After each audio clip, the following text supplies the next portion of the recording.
안녕하세요. 조청현입니다.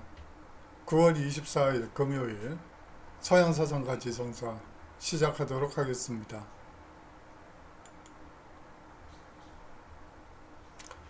예, 오늘은 세계를 움직인 영향력 있는 여성들이라는 주제를 가지고 특강을 한번 마련해 봤어요. 이 화금 수업 체계로 나가다가 추석이 연휴가 끼면서 화요일 날 쉬게 되고 그 다음에 금요일로 해서 금화로 수업을 계속 나갈까 했었는데 그렇게 되면 또 주차과제가 여러분들이 좀 난감할 것 같아서 특강을 마련하는 편이 낫지 않을까 해서 이 서양 지성 서양 사상과 지성사의 수업으로 이 세계를 움직인 영향력 있는 여성들 세 분을 모시고 함께 수업을 진행해 보려고 합니다.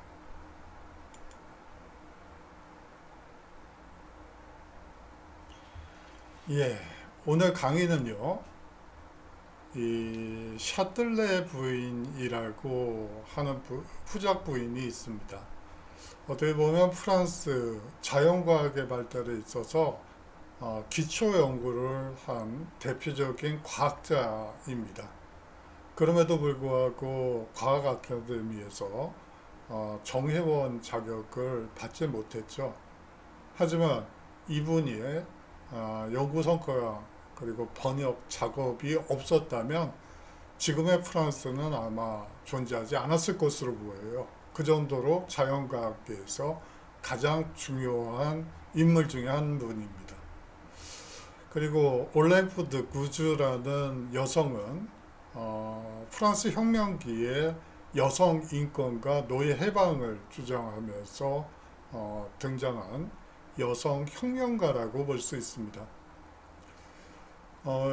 이 사람은 자유에 대한 점을 아주 부각시켰기 때문에 자코벤적인, 다시 말하면 이 독재적인, 더 구체적으로 얘기를 하면 자유를 속박하는 이 자코벤 독재에 대해서 강한 반감과 유감을 표시하게 되고 그 결과 단두대 이슬로 사라지게 됩니다.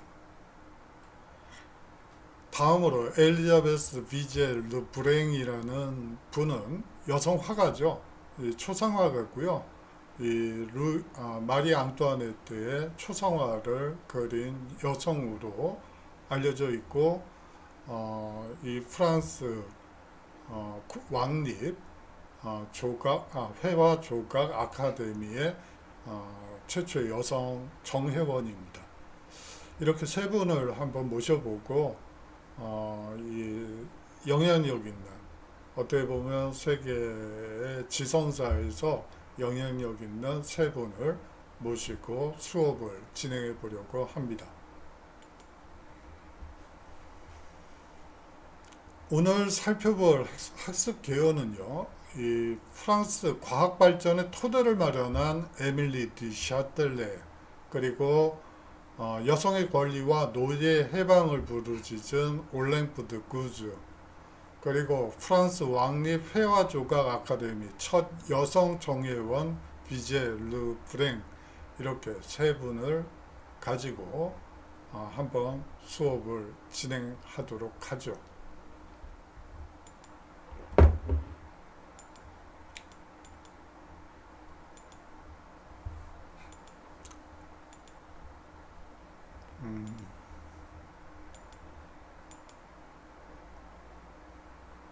예, 이 프랑스 과학의 기초를 닦은 이 에밀리 디 샤틀레에 대해서 살펴보도록 하겠습니다.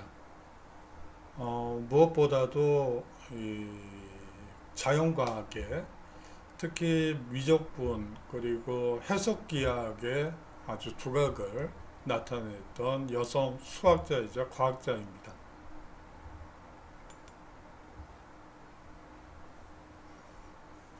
에밀리 샤틀레의 말을 한번 먼저 살펴보도록 하죠. 내가 왕이라면 여자에게 인간이 누려야 할 모든 권리를 갖게 해줄 텐데, 특히 이성에 관련된 모든 권리를, 이성적인 합리적인 사고방식, 그것과 관련된 모든 권리를 여성에게도 주어야 된다고 얘기한, 어떻게 보면 이 시대 이 여성이 어떻게 과학을 하느냐, 뭐 이런 식의 논리에 저항했던 여성입니다. 먼저 이 과학가 살롱에 대해서 알아보도록 하죠. 이 프랑스에서 이 살롱 문화라는 것은, 뭐 우리나라에서는 살롱 그러면 좀 부정적인 의미가 있지만, 사실상 이 고대 교권주의, 그 가톨릭과 왕권에 맞서는 이 구심점이라고 볼 수가 있습니다.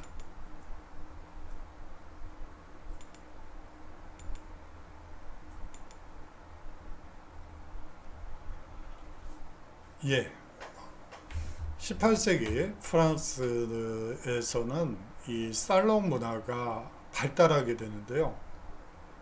이 살롱은 여성과 남성이 함께 모여 자유롭게 문학, 철학, 과학에 대해 토론하며 새로운 지식이 소개되는 장소였습니다. 그래요. 이 살롱이라는 공간, 대부분 귀족 부인이나 혹은 부르주아 여성이 이 운영하는 이 살롱에 모여서 이 문학, 철학, 과학을, 그리고 최신 연구 성과들, 그리고 뭐 연극, 영화는 아니죠. 죄송합니다. 연극, 연주, 희곡, 이러한 어떻게 보면 발표장이라고 보시면 될 것 같아요. 어떻게 보면 반가톨릭 활동의 아지트라고 보셔도 무방합니다. 또 살롱의 성격에 따라서는 절대 왕정에 대한 저항 장소로서의 의미도 같습니다. 17세기 중반부터 살롱에서는 학계의 공용어인 라틴어를 거부하고 프랑스어로 쓰인 책들을 읽었습니다. 17세기까지 이 유럽권에서는 그래도 좀 공부한다는 사람들은 라틴어를 사용하고, 이 프랑스어, 영어, 독일어는 속어죠. 이 속어, 어떻게 보면 우리식으로 얘기를 하자면 사투리라고 볼 수도 있겠죠. 사투리를 쓰면 뭐 무식하고 뭐 그런 이미지로 다가왔기 때문에 이 라틴어를 가지고 이야기하고 글을 쓰는 것을 학자층에서는 선호하게 됩니다. 그런데 이 17세기 중반부터는 이제 살롱에서 프랑스어로 이야기하고 토론하는 문화가 정착됐다고 볼 수 있고, 이제부터 프랑스어가 일반 공용어로 사용되기 시작하는 시점이 됩니다. 이 언어 정치, 언어를 통한 정치도 상당히 이 표준어 정책과 관련해서 연구가 요새 활발해요. 그것을 여기서 얘기를 하면 좀 길어지니까 이 정도에서 그치겠습니다. 살롱은 정치 세력이나 문화 권력의 구심점이자 이름을 알리고 싶은 젊은 인재들의 경연장이기도 했습니다. 뭐 어떤 시곡 작품을 썼다. 그 리허설을 바로 이 살롱에서 하고요. 그리고 또 그것을 바탕으로 해서 투자자들을 모으는 그러한 구조가 이 시기에 만들어지기 시작합니다. 뭐 이것은 음악에서도 마찬가지고요. 미술에서도 마찬가지 현상이 나타나게 됩니다. 마담 르 방베르라는 여성이 있는데요. 그 사람의 살롱에서 인정을 받아야 프랑스 왕립 과학 아카데미에 입성할 수 있다는 말까지 나올 정도로 그 최신 연구 성과를 바로 여기서 학자들 앞에서 소개하고 자신을 알리는 장으로 활용했던 것이죠. 그 정도로 이 살롱 문화가 새로운 학문을 소개하고 또 새로운 신진학자들을 소개하는 장으로 자리매김하게 됩니다. 여성은 모모라서 과학을 할 수 없어 라고 하는 게 이 시대의 분위기였습니다.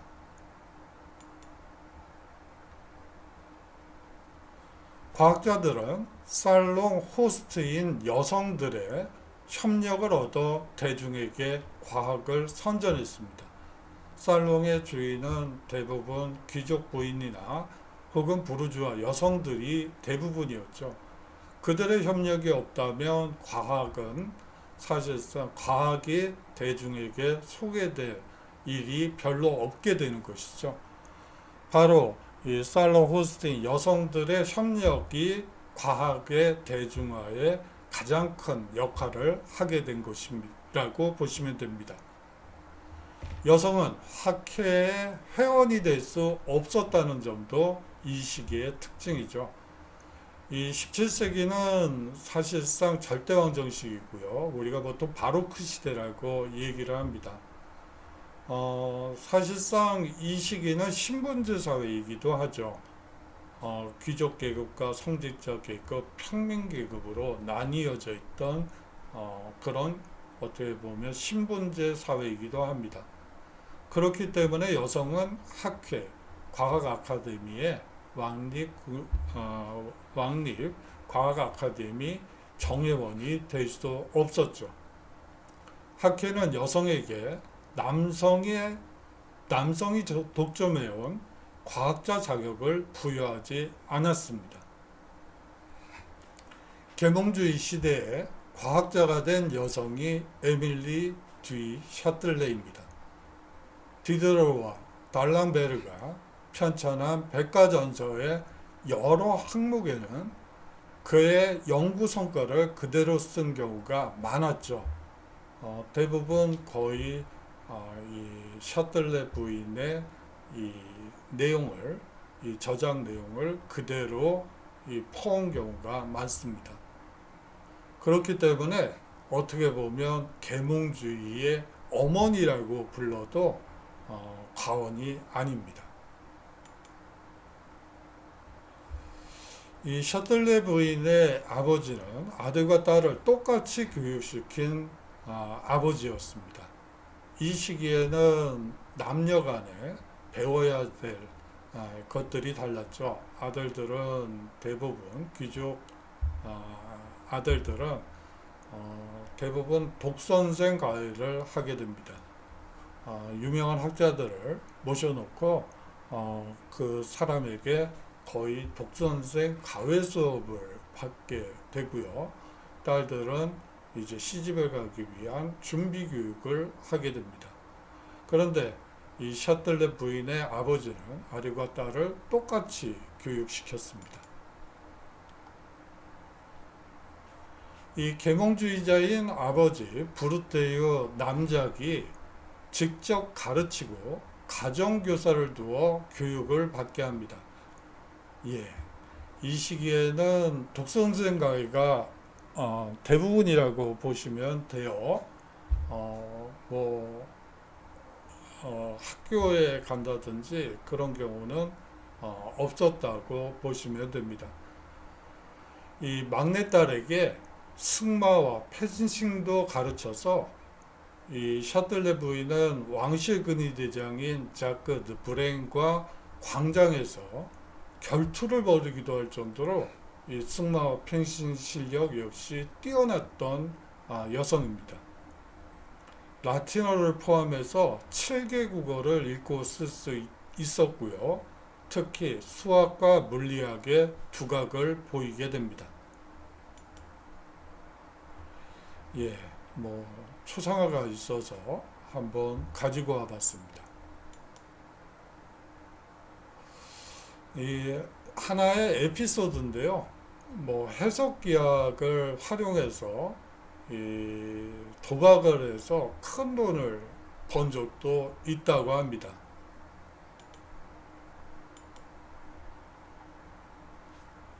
이 결혼 정년기에 접어든 딸에게 공부는 그만하고 시집갈 준비나 해라 라고 하면서 어머니가 이 딸에게 그렇지 않으면 용돈은 없다 라고 말했다고 합니다. 그래서 이제 이 셔틀레 부인은 이제 아니 뭐 아버지 말 맞다나 딸아들 구분 없이 열심히 공부하면 되는 거라고 했는데 이게 또 무슨 소린가 하고 처음에는 가출을 고민을 하다가 또 다른 방법으로 이 방법을 선택했다고 해요. 이 해석 기학을 활용한 이 도박을 해서요 아주 엄청난 돈을 벌었다고 합니다. 땄다고 해요. 그래서 그 돈으로 드레스와 책, 과학실험 세트를 구비했다고 하는 전설적인 얘기도 있어서 한번 가지고 와봤습니다. 물리학자 피에르 모페르디스에게서 수학을 배우고 살롱을 출입하기도 하죠. 이 볼테르와 교류하고 과학을 공부하면서 지적 열망을 채워나갔습니다. 예, 볼테르와는 뭐 연인 관계였다라는 얘기부터 시작해서 온갖 얘기들이 있지만 사실상 하나의 학문 공동체로서 그리고 뭐 남편도 이 볼테르가 잘 알고 뭐 같이 만나는 사이고 그렇기 때문에 뭐 그런 관계는 아니었던 것 같고요. 여하튼 지적 교류가 이 볼테르와도 많이 있었죠. 예, 뭐 그거는 뒤에서 설명을 드리겠습니다. 이 볼테르의 수학 멘토이기도 했고요. 이 아들을 위해서 자연과학 입문서를 출간하기도 합니다. 볼테르는 프랑스 교회의 시레이성에서 이 시레이성은 이 사실상 샤틀레 부인의 남편인 샤틀레의 사실상 영지라고 보시면 됩니다.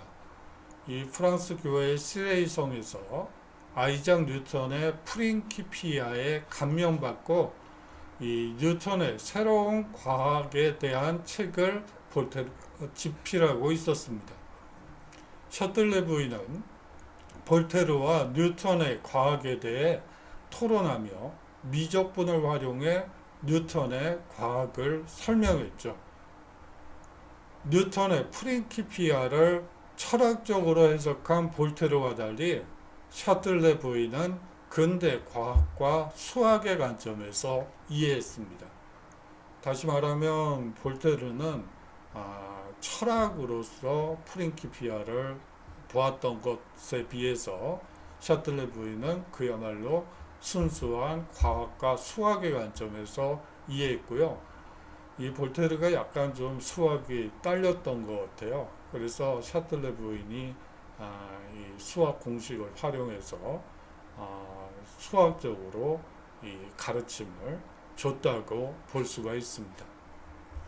아울러서 아들을 위해 쓴 물리학의 체계를 후작 부인이라는 이름으로 출판하기도 하죠. 이 뉴턴의 프린키피아 불어 완역본을 출간하고요. 이것은 불어 유일본이기도 합니다. 불어로 번역된 유일본이고요. 대부분 지금 나오는 책들도 이 샤틀레 부인의 불어 완역본을 근간으로 해서 사실상 요 근래 불어로 풀어 쓴 내용이 대부분이라고 볼 수 있습니다.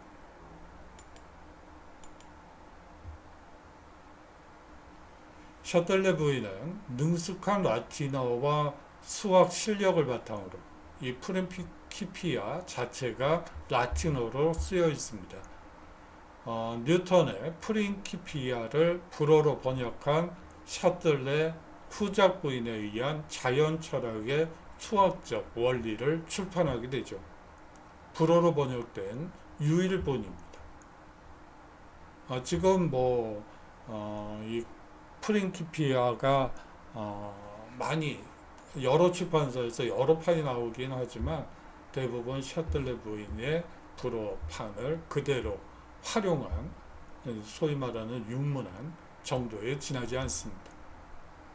이 단순한 번역서가 아니라요, 이 직접 계산하고 주석을 달아 뉴턴의 과학을 해석한 책이라고 볼 수도 있습니다. 덕분에 프랑스 과학자들은 이 뉴턴의 과학에 대해 영국인들보다도 더 깊이 이해하게 될 수 있는 계기가 됐다고 볼 수가 있습니다. 이게 라틴어이기 때문에 사실상 읽을 수 있는 과학자의 수가 극히 적었습니다. 그렇기 때문에 이 불어 유일본 완역본이 나오게 됨으로써 사실상 영국과 프랑스가 거의 동등한 상태에서 경쟁 관계로 나아갈 수 있는 토대를 마련한 사람이 이 샤틀레 부인이라고 볼 수가 있죠. 이 프랑스 과학 아카데미의 폐쇄성에 대해서 한번 살펴보도록 하죠. 1737년 프랑스 과학 아카데미는 열, 불, 빛에 대한 논문을 공모하게 됩니다. 샤틀레 부인은 이 빛의 무게에 대한 의문을 가지고 빛의 성질에 대해 연구하게 되죠. 아무도 모르게 프랑스 과학 아카데미에 논문을 제출합니다. 샤틀레 부인은 이 논문으로 프랑스 과학 아카데미에서 과학자로 명성을 얻기 시작하고요. 그 명성은 곧 유럽으로 퍼졌고 이탈리아 볼로냐 아카데미의 외국인 정회원이 되기도 합니다. 그럼에도 이 프랑스 과학 아카데미는 샤틀레 부인에게 여전히 정회원 자격을 부여하지 않았습니다.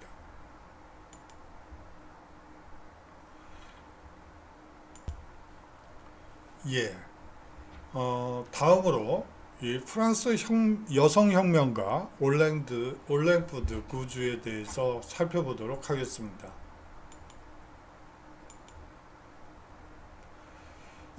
이런 말을 남기죠. 여성은 단두대에 오를 권리가 있다. 그러니 연단에 오를 권리도 가져야 하는 것 아닌가 라고 얘기를 했습니다. 모든 법적인 책임은 다 지고 이 단두대 이슬로 사라질 권리가 있는데 왜 연단에 오를 권리가 없느냐고 이 구주 여사는 얘기하게 되죠. 이 프랑스는 사실상 그렇게 여성 인권과 관련해서 발달된 나라라고 보기는 어려워요. 1800년대 후반 노동운동이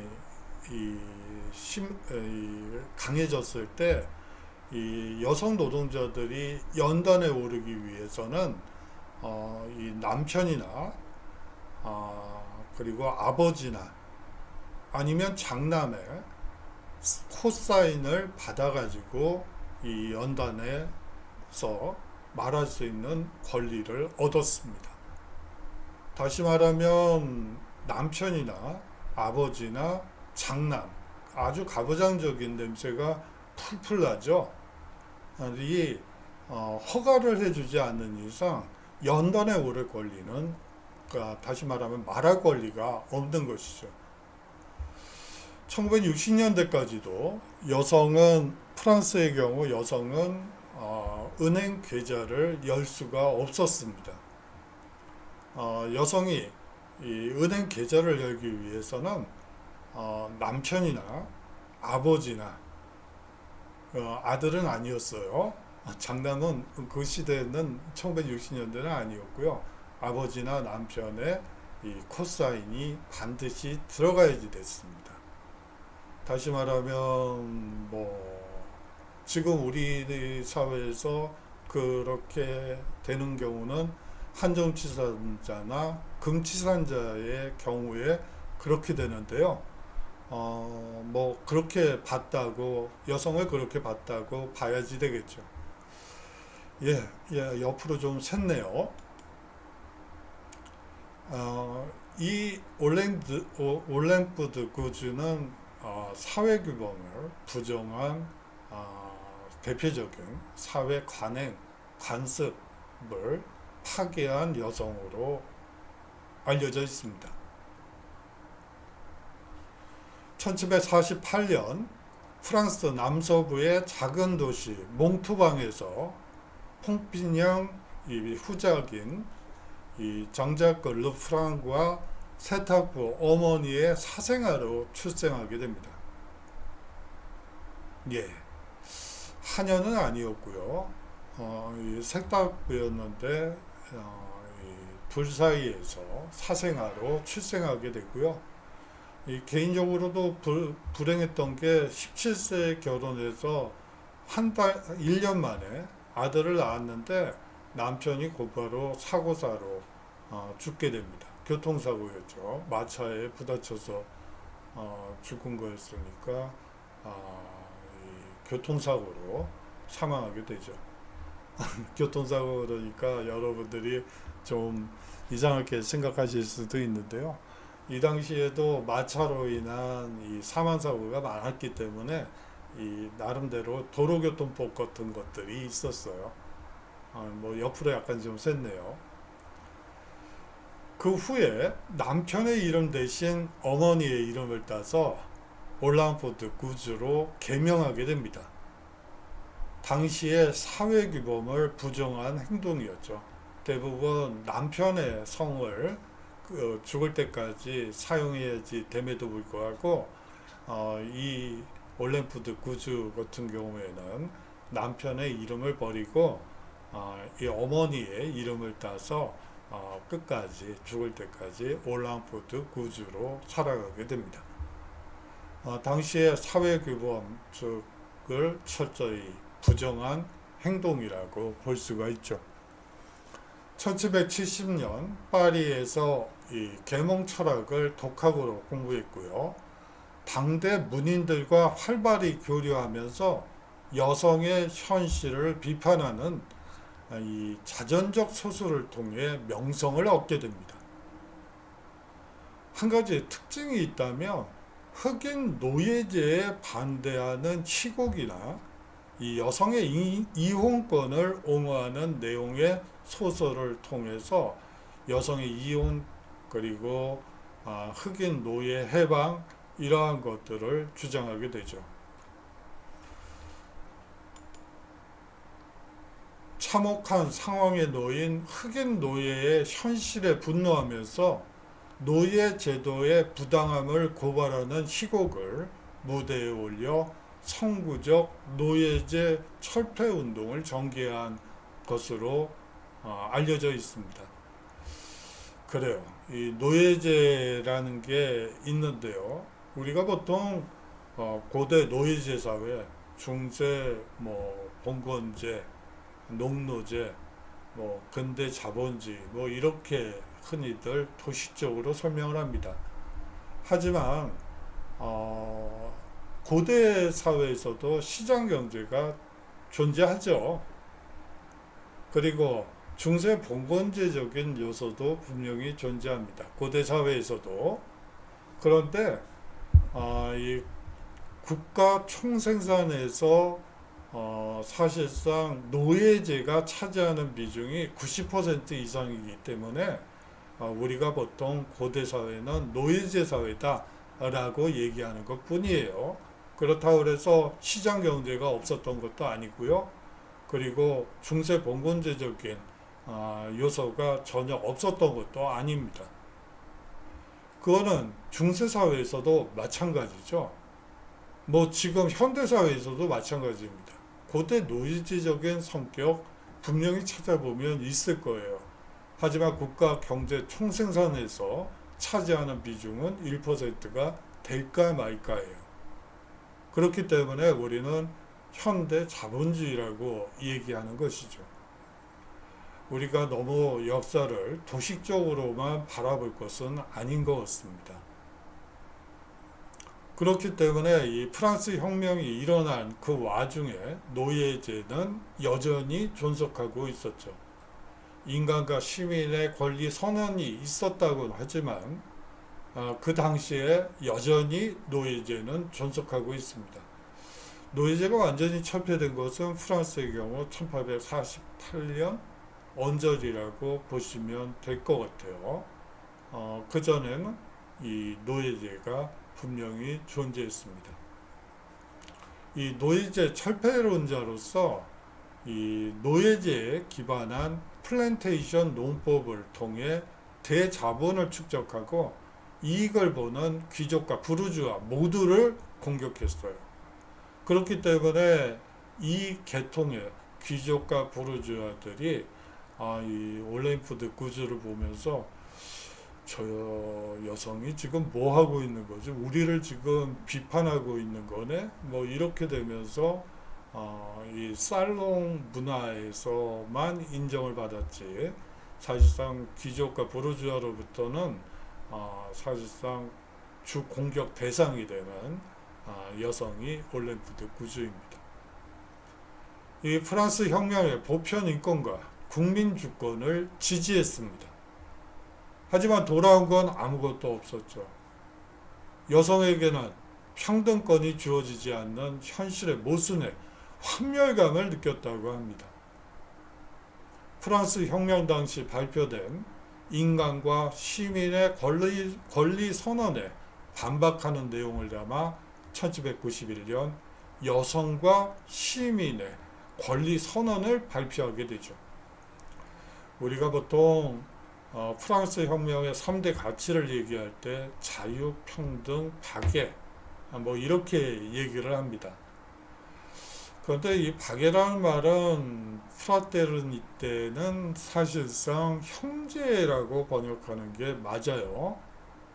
다시 말하면 뭐 요새는 우애다 혹은 사회적 연대라는 말로 고쳐서 이 박애라고 쓰고 그렇게 읽는 분들도 있습니다만 이 박애라는 말의 가장 본질적인 의미는 형제라고 볼 수가 있습니다.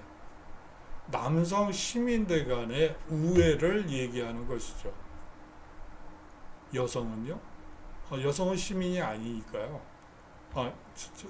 제가 그렇게 생각한다는 건 아닌데 여하튼 이렇게 모면이 되나요?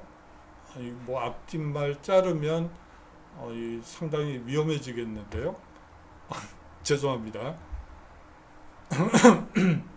기침 한번 하고 그냥 넘어가도록 하죠. 여하튼 이 인간과 시민의 권리 선언은 남성들 시민권을 가진 남성들만의 권리 선언에 지나지 않는다고 보고 여성과 시민의 권리 선언을 발표하게 됩니다. 그 내용을 한번 살펴보도록 하죠.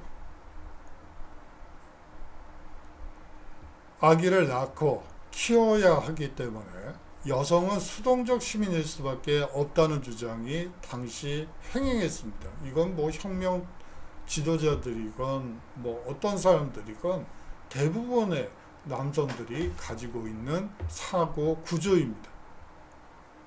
이 시기에 구조는 남성도 여성과 마찬가지로 아기를 키우는데 함께해야 할 권리와 의무가 있음을 강조했습니다. 여성이 남성에게 복종하도록 창조되었다는 루소에 반박하기 위해 성적 평등의 바탕을 둔 결혼을 주장한 사회 계약론을 저술하기도 하죠. 이 루소라는 사람은 상당히 권위주의적인 냄새가 많이 나는 그런 여러분들이 한번 이 루소가 쓴 뭐 수업에 한번 다루게 되겠지만 내용을 읽어보면 상당히 권위주의적인 냄새가 물씬 난다는 것을 여러분들이 느끼실 수가 있어요. 이 루소와 관련해서는 낭만주의자로 분류하는 사람도 있어요. 뭐 젊은 몽상가의 산책이라는 소설도 쓰고요. 뭐 에밀이라는 책, 뭐 교육학에서 상당히 중요하게 다루어지고 있는 이 에밀이라는 책도 상당히 권위주의적인 냄새가 많이 나는 책자이기도 합니다. 뭐 그거는 다음에 수업 시간에 하도록 하고요. 입헌군주제를 지지했고요. 이 올랭푸드 구주 여사는 입헌군주제를 지지합니다. 1792년에 공화주의로 전향은 하긴 하는데요. 이 루이 16세의 처형에 반대하는 등 아주 온건한 공화파로 자신을 자리매김합니다. 이 사람은 이 가부장제에 대한 도전도 하게 되죠. 이혼 허용, 결혼제도 폐지, 어머니의 성도 자녀에게 물려줄 권리를 주장하기도 하고요. 이 당시 기존의 이 규범이나 관행에 반하는 이야기들을 많이 하게 됩니다. 아울러서 참정권을 요구하기도 하고요. 이혼과 동거에 대한 권리를 주장하기도 합니다. 미혼모와 사생아의 권리를 옹호하기도 하죠. 본인이 사생아 출신이기도 하고요. 그렇기 때문에 이 사생아의 이 권리를 상당히 중요한 정치적 이슈로 만들기도 합니다. 이 대표적인 여성 참정권 운동가였죠. 여성이 단두대에 올라갈 권리가 있다면 발언 때, 즉 참정권 혹은 발언권, 의사표현의 자유에 올라갈 권리도 있다고 주장했습니다. 구체제와 다름없이 혁명기에도 배제된 여성의 동등한 참정권을 요구했던 것이죠. 혁명이란 말이 무색하게 정권 그리고 혁명정부의 요직 그리고 국민공회에서의 발언권으로부터 모두 배제된 여성의 현실을 고발하고 있습니다. 자비로 인쇄한 정치 에세이와 이 팜플렛을 벽보로 붙이고 뿌려가면서 입장을 알리게 되죠. 여성의 발언이 허용된 클럽에서 연설하고 토론하기도 합니다. 하지만 혁명의 적으로 몰리게 되죠. 여성의 참정권과 발언권 요구, 노이제 철폐, 단신제인 혁명재판의 문제점을 지적하게 됩니다. 혁명재판은 단심제였어요. 한 번 재판으로 모든 게, 단두대에서 목이 떨어지는 것도 이 단심제로 결정됐습니다. 하지만 이 부분에 대해서 아무도 이 비판을 하지 않았는데 이 올랭푸드 구주가 단신제인 혁명재판의 문제점을 지적하고 나섰던 것이죠. 자쿠뱅을 보복의 피해 굶주린 반혁명적 집단이라며 규탄하자 반혁명 분자로 몰려 단두대에서 생을 마감하게 됩니다. 이런 말을 남기고 단두대에 올라갔다고 합니다. 여성이 반드시 승리하는 날이 온다는 믿음과 여성을 위해 바친 자신의 혁명 활동을 기억해달라는 소원을 남긴 채 단두대의 이슬로 사라지게 되죠.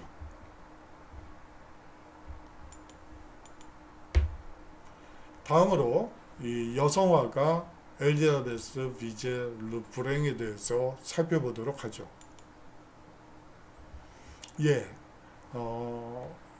초상화가고요. 본인의 자화상을 그린 작품이 있어서 한번 가지고 와봤습니다.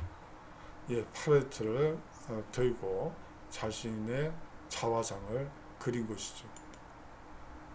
예, 딸과 함께한 이 자화상도 있어서 한번 가지고 와봤어요.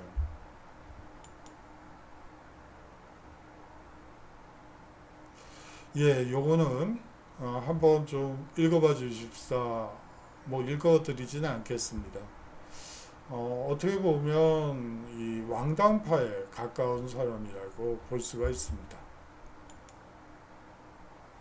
예, 어린 시절을 한번 보도록 하죠. 1755년 4월 16일 파리에서 초상화가 루이 비제와 이 미용사 잔 비제의 딸로 태어나게 됩니다. 어린 시절부터 두각을 나타내어 이 15세 무렵 이미 유명화가 되죠. 그림은 잘 그리는데 뭐 길드에 들어가서 뭐 공부를 한 게 아니었기 때문에 이 무무면허를 가지고 화실을 운영했다는 제목으로 이 화실을 빼앗기게 됩니다.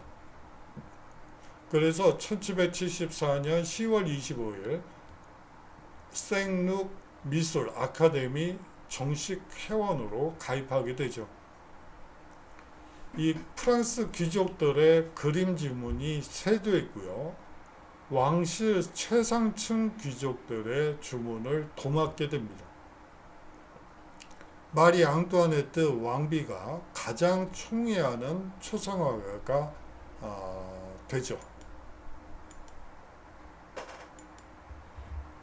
예, 이 마리 앙뚜아네트가 자녀들과 그린 그림입니다. 장미를 든 붉은 장미를 든 마리 앙뚜아네트라는 제목의 그림이죠. 예, 그녀의 작업 스타일을 한번 볼까요? 마리 앙뚜아네트를 그리기 시작한 것은 1778년입니다. 이때부터 프랑스 혁명 이전까지 20점이 넘는 왕비의 초상화를 그렸죠. 왕비와 사적인 대화를 서스럼 없이 나누는 친밀함을 형성했다고 합니다. 이 작업 스타일은요, 고객과 충분한 대화를 나누며 성격을 파악하고 공감대를 형성한 후에 초상화를 그리는 특유의 작업 스타일 때문에 상류층 고객들의 주문이 세도했다고 합니다. 예, 뭐 코디도 정하고요. 막 대화하는 가운데 그 사람의 특징을 빨리 파악을 해서 옷은 이렇게 입는 게 좋겠다. 뭐 장신구는 이렇게 하는 게 좋지 않겠느냐. 뭐 조언도 해주고요. 뭐 또 새로운 파격적인 옷을 한번 입어보라고 권하면서 초상화를 그리는 작업에 들어가기도 했다고 합니다. 어떻게 보면 고객 친화적인 그러한 전략으로 이 특수계층 상층 고객을 많이 확보한 예술가라고 볼 수가 있겠죠. 그런데 이제 프랑스 혁명이 터지면서 혁명의 적으로 몰리게 됩니다.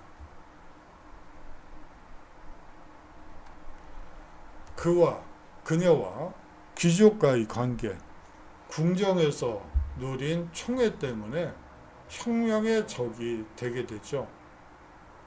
창고에 유황이 날아들고 창가의 모습을 나타내면 길가에 있는 사람들은 주먹질을 하며 겁을 줬다고 합니다. 열렬한 왕당파이자 마리 앙뚜아네트의 지지자였기 때문이죠. 10월 5일 베르사유로 쳐들어간 시민들이 왕과 왕비를 파리로 끌고 오던 밤 어렵게 모아온 재산과 저택을 모두 버린 채 단돈 20프랑만 들고 허둥지둥 프랑스를 떠났다고 합니다. 예, 이제 망명길에 오르게 되고요. 곧 귀환을 하게 됩니다. 기나긴 망명 생활의 시작은 위기는 그야말로 기나긴 망명 생활의 시작이었다고 볼 수가 있겠죠. 하지만 위기는 곧 기회이기도 하죠. 이탈리아, 오스트리아, 체코슬로바키아 등 유럽 전역을 다니며 유럽의 왕족과 귀족의 초상화를 그리게 됩니다. 1799년 나폴레옹의 통영정부가 들어서자 기환을 교류하기 시작하게 됩니다. 마침 255명의 예술가들이 훌륭한 재능을 보호해야만 위대한 국가라며 귀국을 청원하게 되죠. 1802년 통영정부의 한 관리로부터 안전을 보장한다는 회신을 받고 12년 만에 이 파리로 귀환하게 됩니다. 귀국 후 활동을 한번 살펴보도록 하죠. 마리 앙뚜아네트를 승천한 순교자로 묘사한 왕비의 승천을 그리기도 하고요. 왕실의 명예를 되살리겠다며 3권에 달하는 비제 르 브랭의 회고록을 쓰기도 합니다. 마리 앙뚜아네트와 왕실 사람들을 적극 비호하죠. 84세인 1835년부터 37년까지 계속 출판했고요. 이 책은 베스트셀러가 돼서 대중적 인기를 끌게 됩니다. 1842년 3월 30일 88세의 나이로 사망하게 되죠.